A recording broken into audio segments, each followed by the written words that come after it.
우리 기도하신 우리 임시유 장로님도 그렇고 또 우리 현정명 집사님도 그렇고 오늘 광복 77주년 기념주일이어서 이렇게 찬양을 하고 기도를 하신 것 같습니다. 역사를 잊어버리는 나라는 미래가 없다라는 그 말처럼 우리가 우리의 이전을 기억하면서 그것을 곱씹으면서 또 다시금 그런 일이 일어나지 않도록 위해서 늘 나라와 민족을 위해서 기도하는 우리 모두가 되어야 될 줄 믿습니다. 그렇게 나아갈 때 하나님께서 우리의 나라 위에 크신 은혜를 덧입혀 주실 줄 믿습니다. 현대인들에게 가장 큰 비극적인 사실은 기쁨과 행복 속에 살아가는 사람들을 찾아보기가 무척 힘들다는 겁니다. 고통과 슬픔과 아픔과 상처 속에서 죽지 못해 사는 사람들이 적지 않음을 쉽게 봅니다. 2011년 10월 5일 애플의 창시자 스티브 잡스는 56세의 나이에 췌장암으로 일찍 세상을 떠났습니다. 그는 성공했고 부의 정점에 도달했던 사람입니다. 하지만 그는 자기 일 외에는 기쁨이 별로 없었다고 고백했습니다. 그리고 다음과 같이 말했습니다. 무엇이 세상에서 가장 비싼 침대일까? 병상이다. 그렇습니다. 아무리 권력이 있고 부가 있고 명예가 대단하다 할지라도 기쁨이 없으면 아무 소용이 없습니다. 잡스는 병상에서 뒤늦게 그걸 깨달았습니다. 너무 늦은 셈입니다. 하지만 오늘 우리에게는 아직 기회가 있습니다. 천만금을 소유하고 최고의 권력을 가지고 있다 하더라도 괴로움과 고통 속에 산다면 무슨 소용이 있을까요? 기쁨은 여호와 하나님의 중요한 속성 중 하나입니다. 여호와만이 우리 기쁨의 유일한 원천이 되십니다. 그분이 우리 기쁨의 이유라는 것, 그리고 그분이 우리의 영원한 행복의 동행자라는 것을 우리는 깨달아야 됩니다. 이 소중한 기쁨이 오늘을 사는 모든 하나님의 백성들에게 충만하게 체험되기를 소망합니다. 저와 여러분들에게 이러한 은혜가 가득 넘치기를 주님의 이름으로 축복합니다. 오늘 창세기 5장에 셋의 후손으로 등장하는 에녹은 많은 신비를 가진 인물입니다. 그의 삶의 모습은 대부분 감추어져 있습니다. 아마도 하나님께서 의도적으로 감추어 놓으신 것 같습니다.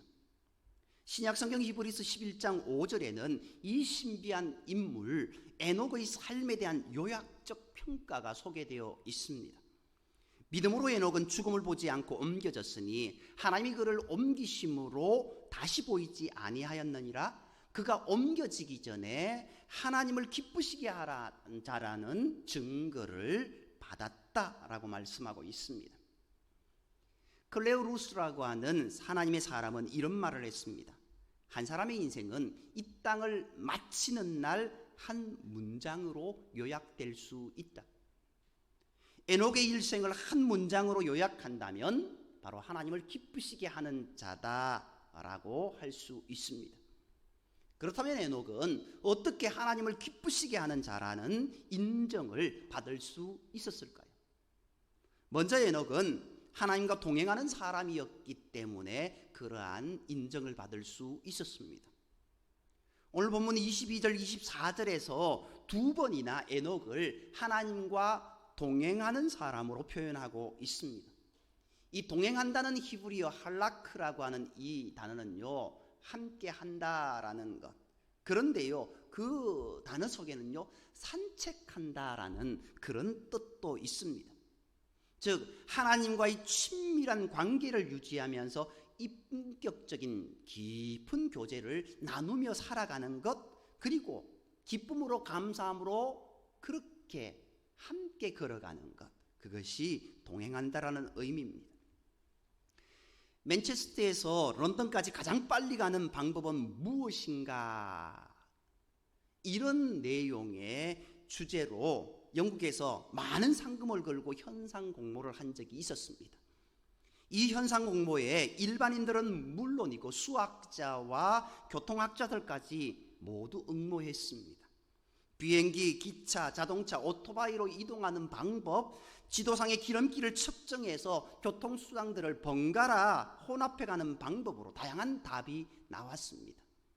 그러나 정작 1등을 한 사람의 답은 어떠했습니까? 이렇습니다. 좋은 친구와 함께 가는 것이다.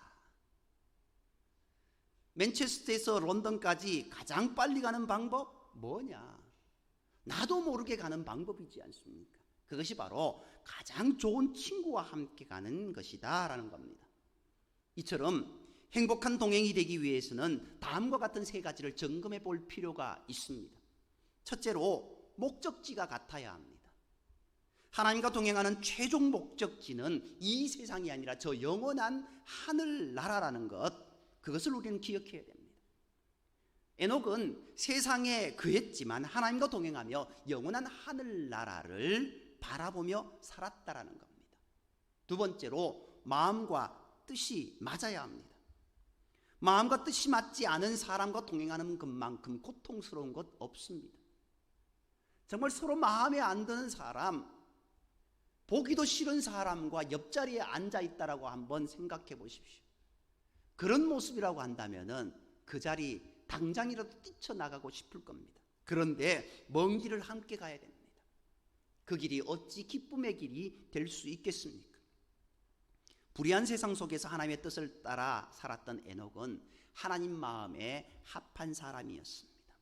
마음과 뜻이 맞게 하나님과 동행하는 인생, 그 인생이 하나님의 복을 받은 인생이었다는 겁니다.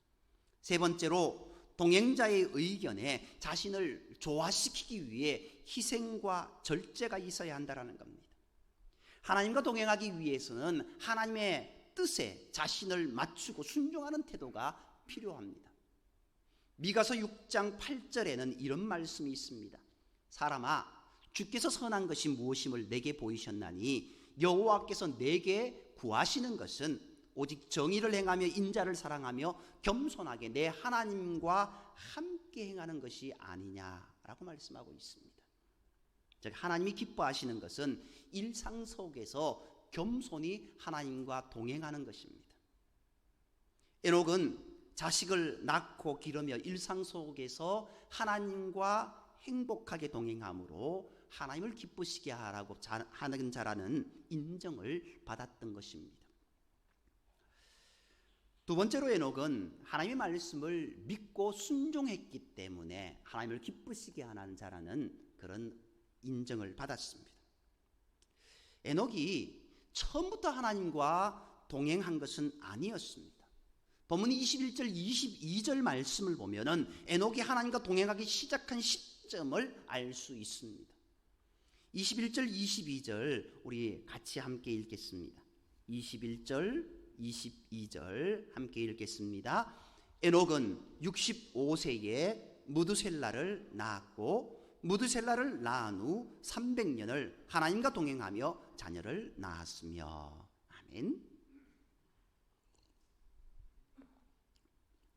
그는 아들 무드셀라를 낳은 65세 때부터 하나님과 동행했음을 알 수 있습니다.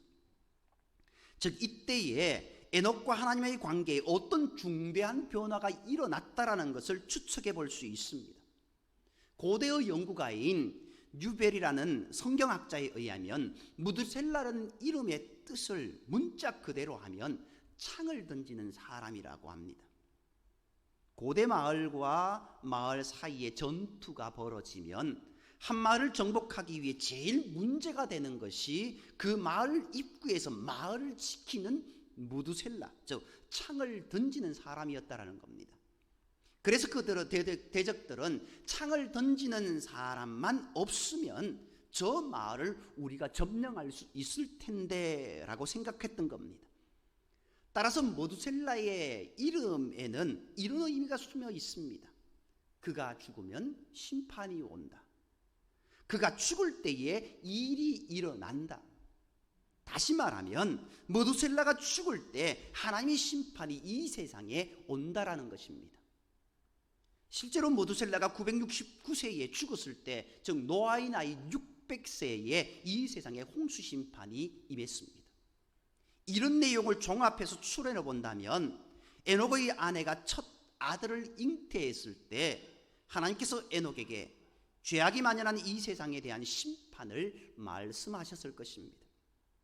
심판의 경고의 말씀을 받은 에녹은 첫 아들의 이름을 무두셀라로 짓고 그 아들의 이름을 부를 때마다 자신과 하나님과의 관계를 새롭게 하며 죄로부터 떠나 경건한 삶을 살고자 노력했을 것입니다. 이와 같이 하나님의 말씀을 믿고 하나님을 경외함으로 순종했던 에녹의 삶은 하나님을 기쁘시게 했던 것입니다. 세 번째로 에녹이 하나님의 말씀을 전파하는 사명을 감당했기 때문입니다. 유다서 1장 14절 15절에 보면 에녹은 하나님께서 주신 심판의 말씀을 사람들에게 예언했다라는 것을 알 수 있습니다. 14절 15절 말씀을 이렇습니다. 아담의 7대 손 에녹이 이 사람들에 대하여도 예언하여 이르되 보라 주께서 그 수만의 거룩한 자와 함께 임하셨나니 이는 뭇사람을 심판하사 모든 경건하지 않은 자가 경건하지 않게 행한 모든 경건하지 않은 일과 또 경건하지 않은 죄인들이 주를 거슬러 한 모든 완악한 말로 말미암아 그들을 정죄하려 하심이라 하였느니라. 아멘. 하나님의 심판의 말씀을 에녹은 정했다라는 겁니다. 에녹은 호의적이고 순종적인 사람뿐만 아니라 하나님의 말씀을 무시하며 예사로 악을 행하는 자들에게도 말씀을 선포했던 것입니다. 죄악이 가득했던 당시에 심판의 말씀을 전한다라는 것 매우 위험한 사명이었지 않습니까? 이 땅이 멸망당한다라는 말에 그래 이 땅이 멸망해? 내가 죄악을 지었기 때문에 죄를 지었기 때문에 회개해야겠네 라고 이야기야 생각하는 사람보다 악이 강한 승한 사람들 그들 앞에 그 말을 했을 때 뭔 쓸데없는 소리 하냐면서 그런 말을 안 하면서 그를 오히려 잡아 죽이려고 하는 모습들이 더 있었지 않겠습니까? 그럼에도 그는 하나님의 심판을 담대히 선포함으로 하나님의 기쁨이 될 수 있었던 것입니다. 창세기 6장 5절 6절은 당시의 시대적 상황을 이렇게 기록하고 있습니다. 여호와께서 사람의 죄악이 세상에 가득함과 그의 마음에 생각하는 모든 계획이 항상 악할 뿐임을 보시고 땅 위에 사람 지으셨음을 한탄하사 마음에 근심하시고 하나님의 마음이 어떠했는지를 이 말씀을 통해 짐작할 수 있습니다. 창세기 1장에 보시기에 좋았더라 우리 인생을 지으시고 보시기에 심히 좋았더라고 하신 그 기쁨으로 충만했던 창조 역사 이후 구약 성경은 온통 죄에 대한 탄식과 그 탄식으로 고통하고 진노하는 하나님의 모습으로 가득합니다. 그런데 여기에서 이런 질문을 해볼 수 있습니다. 과연 하나님은 이렇게 불의한 세상 속에서도 여전히 스스로 행복하시고 기쁨으로 충만하신 분인가? 하나님은 스스로의 기쁨과 행복을 어떻게 지킬 수 있으셨을까? 만약 하나님께서 계속해서 탄식하고 근심하시고 진노만 하시는 분이시라면 그런 하나님과 동행하는 사람은 결코 행복하고 충만하지 않을 것인지 아는가? 그러나 에녹을 포함해 하나님과 친밀하게 동행했던 모든 사람들은 기쁨과 사랑으로 충만했던 것을 우리는 성경을 통해 알 수 있습니다. 다시 말하면 하나님은 죄로 가득 찬 세상 속에서도 기쁨과 행복과 사랑으로 충만하신 분이라는 것을 알 수 있습니다. 그렇다면 하나님은 어떻게 불의한 세상 속에서 충만한 기쁨과 사랑과 행복을 지켜나가실 수 있으셨을까? 그 비밀은 바로 성부, 성자, 성령 삼위일체 하나님의 완전한 사랑과 섬김으로 하나 된 신비 안에 있다 할 수 있습니다. 사도 요한이 일생 동안 하나님을 추구한 끝에 내렸던 결론이 무엇이었습니까? 하나님은 사랑이시다. 하나님은 사랑이시라는 이 정의는 단순한 정적인 개념이 아닙니다. 오히려 삼일체 하나님의 관계 속에서 전기나 물이 끊임없이 왕래하는 것과 같이 매우 역동적인 개념이 담겨 있습니다. 성부, 성자, 성령 하나님은 이 삼위일체의 신비적 관계의 영광로 속에서 죄로 인한 모든 탄식과 고통과 진노를 기쁨과 사랑으로 녹여낼 수 있었던 것입니다.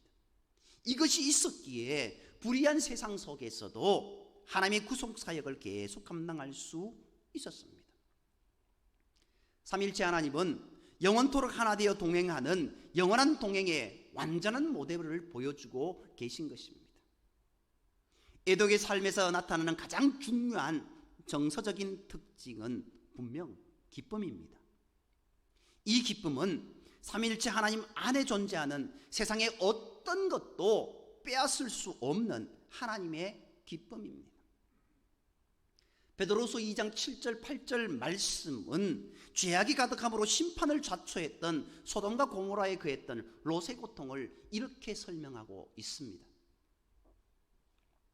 무법한 자들의 음란한 행실로 말미암아 고통당하는 의로운 롯을 건지셨으니 이는 이 의인이 그들 중에서 그하여 날마다 저 불법한 행실을 보고 들음으로 그 의로운 심령이 상함이라. 그 의로운 심령이 상함이라. 이와 마찬가지로 에녹 역시 분명히 그 시대 사람들의 죄악과 불법한 행실들을 날마다 보고 들음으로 마음이 심히 상했을 것입니다. 그럼에도 불구하고 에녹은 하나님이 주시는 기쁨을 놓치지 않았습니다.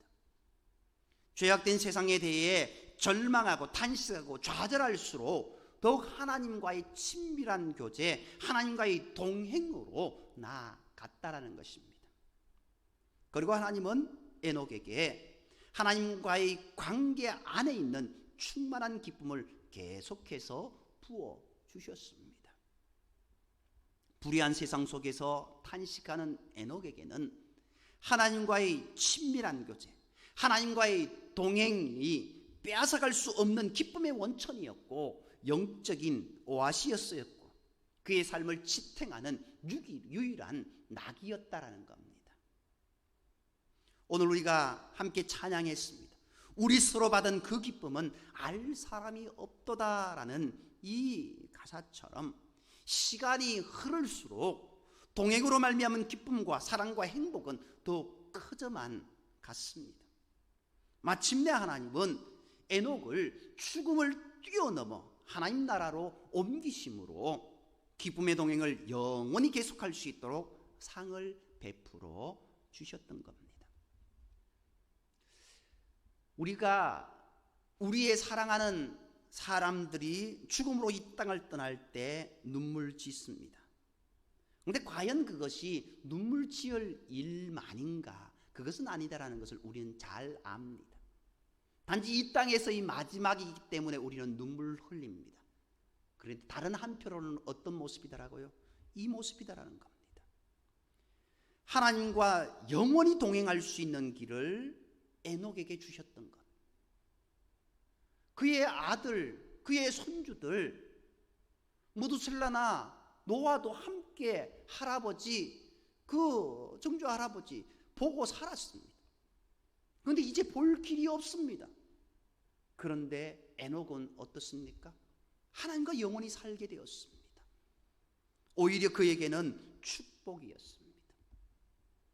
오늘 우리가 그 축복을 어찌 보면 바라보며 감사할 수 있는 모습이 되어야 되지 않을까요? 너무 큰 슬픔에 잠길 것이 아니라 우리는 오히려 그 감사함으로 기쁨으로 나아갈 수 있는 모습이 되어야 되지 않을까요?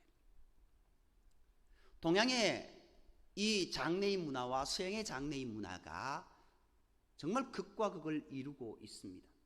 동양의 장래 문화는 큰 슬픔의 장래 문화입니다. 그러나 서양의 장래 문화는 큰 기쁨의 장래 문화입니다. 어떤 차이가 있을까요? 오늘 이 에녹의 차이입니다. 이 땅에서의 고통과 슬픔 가운데 있던, 힘듦 가운데 있던 그 인생이 영원한 하나님 나라, 그 하나님의 품에 기쁨의 모습으로 나아간다는 것.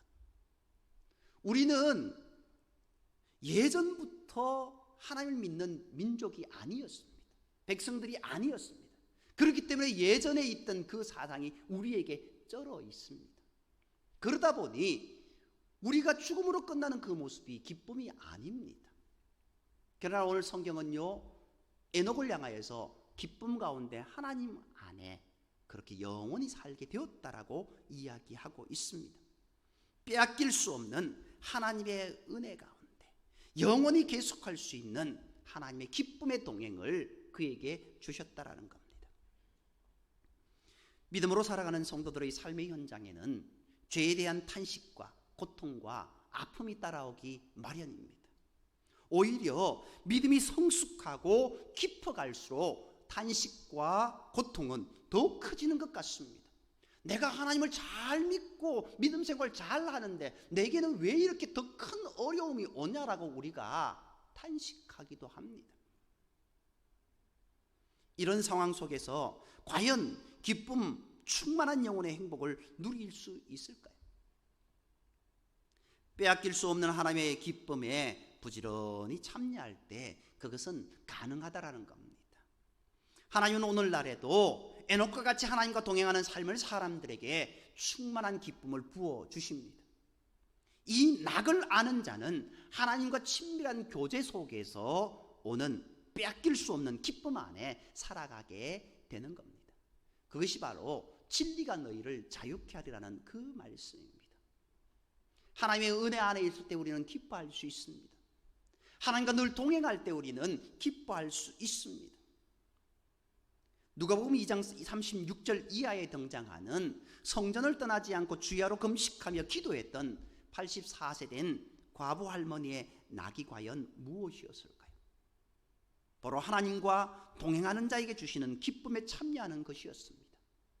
그 기쁨 안에서 모든 한과 고통과 외로움을 다 녹여낼 수 있었던 것입니다. 사도 바울은 고린도후서 11장에 나타나는 수많은 고난의 경험들 속에서도 충만한 기쁨을 빼앗기지 않았습니다. 이방인의 사도라는 사명의 여정에서 겪게 되는 수많은 어려움과 고통을 충만한 기쁨으로 녹여내고 있습니다. 그는 감옥에 있으면서도 주 안에서 기뻐하라 라고 반복해서 선포합니다. 뿐만 아니라 하나님의 기쁨에 참여함으로 항상 기뻐하라고 권면하고 있습니다. 죄악이 가득했던 시대에 하나님과 동행함으로 충만한 하나님의 기쁨을 누렸던 에녹은 참된 기쁨을 상실하기 쉬운 이 시대를 살아가는 우리에게 소중한 신앙의 모델이 되고 있습니다. 그가 어떻게 하나님의 기쁨을 누리며 살아갔는가? 그는 과연 어떤 삶을 살아갔는가? 나는 과연 어떤 삶을 살아가고 있는가? 나는 과연 하나님의 기쁨이 충만한 인생을 살아가고 있는가? 하나님을 기쁘시게 하는 자, 하나님과 늘 동행하는 자, 그 자에게 하나님은 크신 은혜를 부어주신다라는 겁니다. 오늘 우리에게도 하나님과 늘 동행하며 하나님을 기쁘시게 함으로 이러한 기쁨이 늘 충만하기를 주님의 이름으로 축원드립니다. 기도드리겠습니다. 사랑관의 하나님, 우리의 삶의 매 순간순간 닥쳐오는 어려움과 고통과 슬픔과 걱정, 그것 때문에 하나님은 우리에게 부어주시고 하나님이 우리에게 준비해 놓으신 그 큰 복을 누리지 못하고 살아가는 어리석은 우리의 모습은 아닙니까? 늘 주님과 동행하며 산다고 하지만 하나님 온전히 신뢰하지 못하고 하나님 안에 있지 못하는 어리석은 인생 아닙니까? 주님 용서하여 주시고 오늘 에녹이 이전에는 하나님과 동행하지 못하였지만 그의 삶의 큰 격정적인 변화로 인하여서 하나님과 동행하는 삶을 살아 영원한 하나님의 나라에 들림받았던 것처럼 오늘 우리의 삶에도 하나님과 늘 동행하는 삶, 하나님을 기쁘시게 하는 삶을 살아갈 수 있는 우리의 모습이 되게 인도하여 주옵소서. 무엇보다도 믿음으로 하나님만 바라보게 하시고 우리 앞에 닥쳐온 모든 어려움 너머에 우리를 지키시고 인도하시고 보호하시는 그 하나님의 은혜의 손길을 기억하며 오직 주님만 바라보며 달려갈 수 있는 우리의 삶이 되게 인도하여 주옵소서. 모든 말씀을 사랑하시는 예수의 이름으로 감사하며 기도드립니다. 아멘. 우리 말씀을 기억하면서